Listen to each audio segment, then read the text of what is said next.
Honorable Chief Minister of Bihar, Nitish Kumar ji, Honorable Speaker, Lok Sabha and Chancellor of the University, Meera Kumar ji,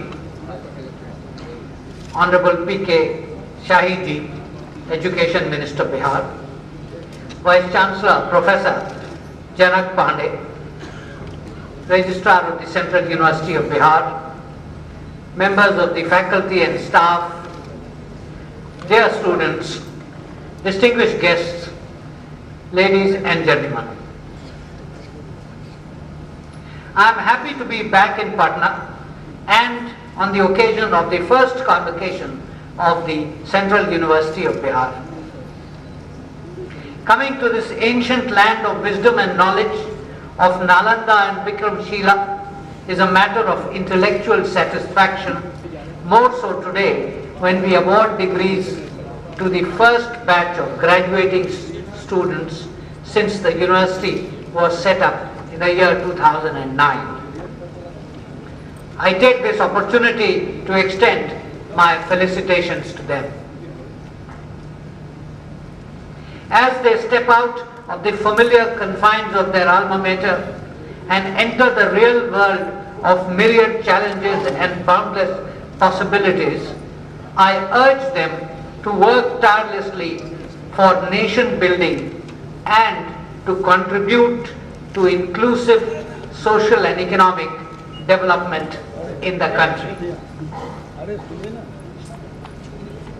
Recognizing the importance of education in national development, the Central University of Bihar is among the 16 newly established central universities set up by the government with the objective of improvement of the social and economic conditions and welfare of the people, their intellectual, academic and cultural development. The Central University of Bihar is expected to become a role model for and contribute to the strengthening of other institutions of higher education in the region. It is expected to evolve new formats that will link education to social and economic development for the welfare of the people of the state and the country. Amongst these are the Master's Program in Development Studies, Biotechnology, Bioinformatics, Computer Science, Environmental Science, Communication and Media Studies. And I must mention the new 5-year integrated program that the Honorable Chancellor has just mentioned. A university built its reputation largely on relevant and innovative courses, quality teaching and incisive research. A faculty that brings out the best in the students is integral to the effort. I am confident that in the years ahead, the state of Bihar will get a boost on its journey of progress and prosperity from the contributions of this university and its alumni. This work in the service of the nation should not be seen as a charitable gesture. It is a social, economic and moral imperative. We need to remember at all times Gandhiji's advice that the best way to find yourself is to lose yourself in the service of others.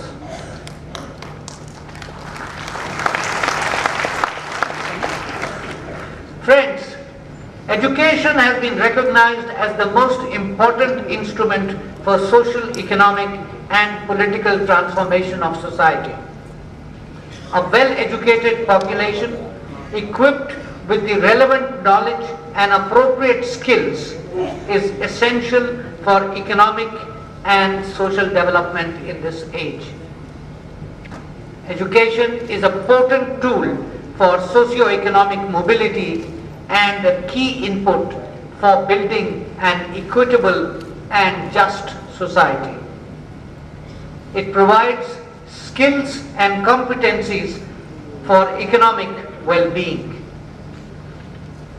It strengthens democracy by imparting to citizens the tools needed for effective participation in the governance process. In a divisive society like ours, education acts as an integrative force, imparting values that foster social cohesion, communal harmony, and national integrity.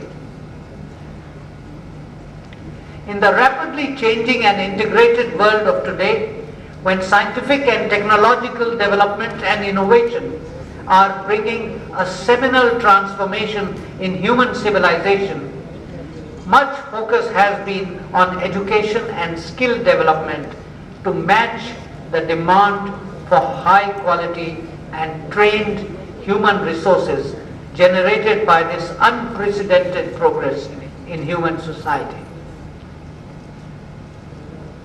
In the Indian context, quality, affordability, and accessibility have been adopted as guiding mantra for the development of our national education system.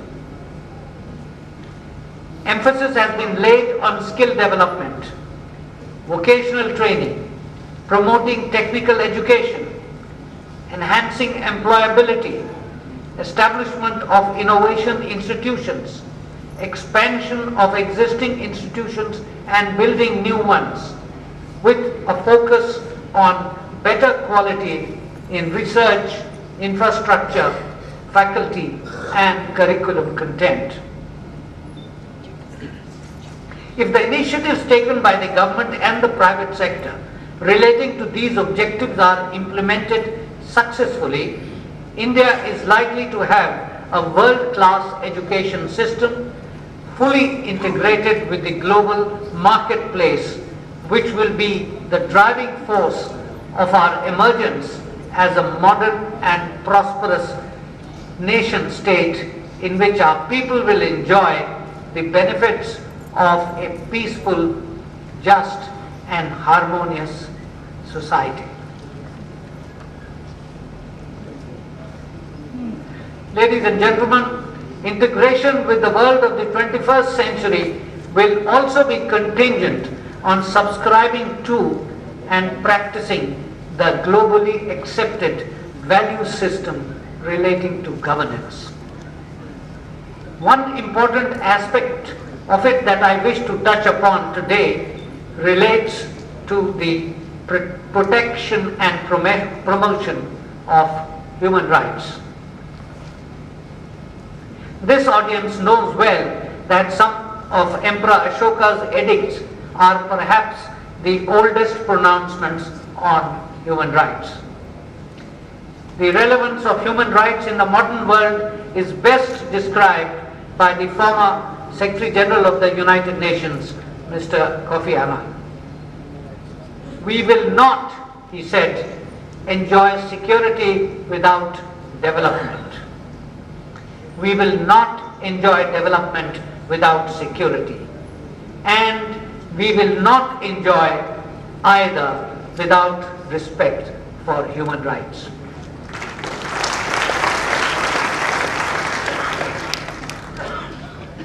Human rights are freedoms to which we are entitled by virtue of being humans.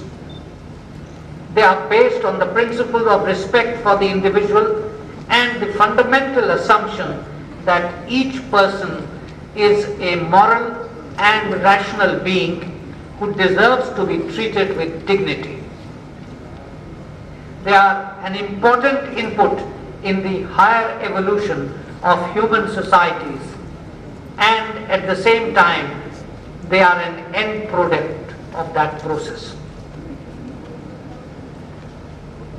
The core principles of human rights have been reiterated in numerous international human rights conventions, declarations, and resolutions.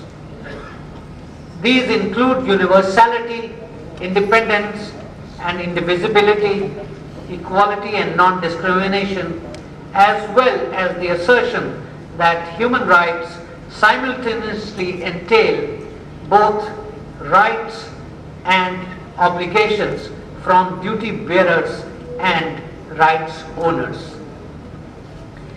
These were formalized in the Universal Declaration of Human Rights adopted by the United Nations General Assembly in December 1948. It covers the entire gamut of human rights which are basic to human dignity and freedom. Over the years, these have been supplemented and amplified in other declarations that cover the right to life, freedom of speech, religion and voting, as well as the right to food, education, health and shelter. 20 more conventions prohibit specific abuses such as torture and genocide and protect specific vulnerable populations such as refugees, women and children. Other conventions cover racial discrimination, prevention of genocide, political rights of women, prohibition of slavery and torture. They are reflective of universal validity, relevance and acceptance as the accepted norm for human conduct in modern civilized societies. India has adhered to all of them but is yet to ratify some, including the Convention Against Torture. Taking cognizance of the importance of protecting and promoting human rights in building a developed nation state, the founding fathers of our republic enshrined in the Constitution of India most human rights contained in these basic documents on human rights. This is evident from the contents of parts 3 and 4 of the Constitution. These were supplemented by the Protection of Human Rights Act of 1994 and many decisions of the higher judiciary, particularly in the past 2 decades. Significant correctives have been made. Amongst them are abolition of abhorrent practices like untouchability, female feticide, discrimination on the basis of work and descent. Each of these has been made punishable under law. Affirmative action in favor of marginalized and deprived sections of society to ameliorate their lot and empower them has been taken and made justiciable for enforcement. Bonded laborers have been freed and rehabilitated. Judicial pronouncements have opened up new avenues for the realization of justice, and corrupt public officials and policemen have been prosecuted. The statutory institutions for preservation and promotion of human rights, such as the National and State Human Rights Commissions, are actively seized of other issues such as abolition of child labor and manual scavenging, protection of women's rights, protection of Dalits, tribals and other vulnerable segments of society against atrocities, provision of relief and rehabilitation of natural disaster affected population, right to food and health, protection of rights of differently abled persons and HIV or stroke or AIDS patients. 6 decades on, the requisite intellectual, legal and institutional framework for the protection and promotion of human rights is in place in our country. Questions do, however, arise in regard to their efficacy in actual implementation, as cases of discrimination based on religion, caste, language, ethnicity, creed, work, descent and economic status continue to be reported. They relate both to the violation or denial of human rights by state agencies and to the violation or denial of rights by individuals and groups of individuals, to groups and individuals. The weak individual or group is invariably the victim. It would suffice to mention the typology of human rights violations. A perusal of the annual report of the National Human Rights Commission lists the following. 1. Custodial deaths. 2. Police high-handedness, firing and encounters. 3. Illegal detention, torture or firing by military, paramilitary forces and police. 4. Violation of rights of scheduled caste and scheduled tribes. 5. Atrocities on women and children. 6. Bonded labor and child labor. 7. Right to health. 8. Cases of suo motu cognizance taken by the National Human Rights Commission. The annual and periodic reports of the Commission give details of individual cases and of the corrective action taken. The NHRC has also taken initiatives to spread human rights literacy in the country. Friends, in this day and age, it is important to take into account how the world sees us. The Human Rights Council of the United Nations has established a mechanism for reviewing the state of human rights in member states. Known as the Universal Periodic Review, it undertook this exercise in relation to India most recently in the year 2012. It observed that situation of persistent human rights violations across the country present manifold challenges. It concluded, and I quote, "A number of progressive legal and policy initiatives have been taken by the Government of India. However, the lack of implementation of these measures due to bureaucratic inertia, lack of adequate allocation of resources, contradiction between economic policies, development priorities, and national and international human rights commitments continue to act as obstacles to the realization of human rights for India's most vulnerable." End of quote. The purpose of the report, it added, and I quote again, is to highlight the many gaps that exist between the recognition of human rights in the country and their implementation, and to illustrate the devastating impact of the ongoing cycle of human rights violations in India. End of quote. It underlines the need for more concerted action on the part of India to meet its human rights obligations. Amnesty International, in its country report on India for the year 2013, maintains that torture and other ill treatment, extrajudicial executions, deaths in custody, and arbitrary detention persist in India. Victims of human rights violations and abuses are often frustrated in their quest for justice, largely due to ineffective institutions and what it calls a lack of political will. Many of the shortcomings mentioned in these reports have also figured in periodic reports of some national NGOs, in the media, and in Parliament. It is evident, therefore, that there is at times a gap between what the official agencies project and what is perceived to be the situation on the ground.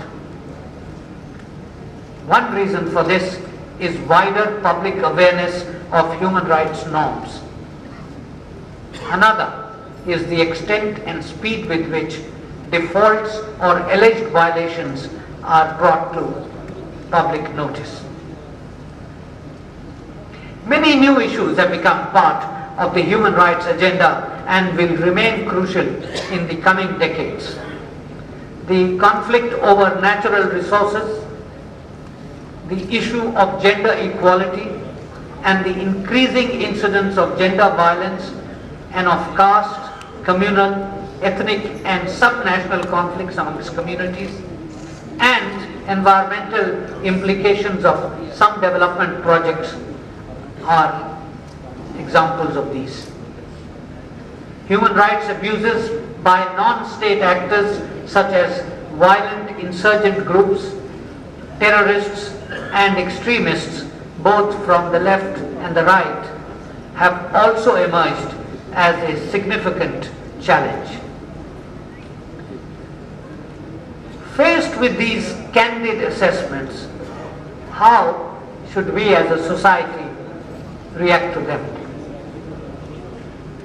One possible reaction is to dismiss them as devoid of veracity or denounce them as the work of hostile elements. The other is to respond to them in a mature fashion. I submit that in a vibrant and robust democracy like ours, there is no shame in acknowledging the faults and the lacuna that exist in the policies and institutions pertaining to human rights. Our point of reference should be the Constitution of India and the principles, rights and duties enunciated therein. On this basis, we are